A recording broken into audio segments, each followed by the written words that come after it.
মুখ দেখে কি আর মানুষ চেনা যায়?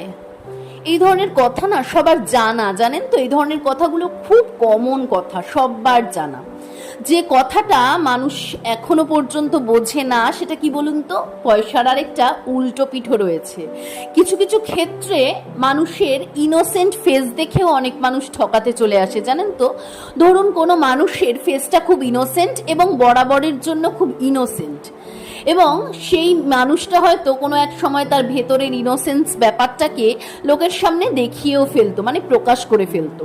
কিন্তু এই অতীতটা না জেনেও অনেকে তার বর্তমানের ইনোসেন্ট ফেসটা দেখে তাকে ঠকাতে চলে আসে, যে মানুষটাকে তো দেখতে ইনোসেন্ট লাগছে, নিশ্চয়ই একে ঠকানো যাবে, চলো একে ঠকানো যাক।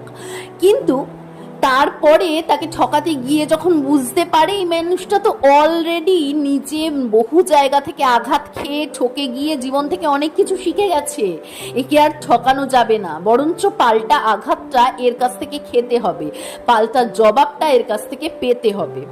ঠিক সেই সময় মানুষ এটা বুঝে যাওয়ার পরই রটায় কি জানেন তো, যে ইনোসেন্ট ফেস দেখে কি আর মানুষকে চেনা যায়, যে মানুষ সত্যি বোকা না চালাক চতুর? আচ্ছা, কেন বলুন তো মানুষ বোকা হয়ে থাকবে? তার ইনোসেন্স ব্যাপার থাকলেও সেটাকে কেন ব্যবহার হতে দেবে বলুন তো?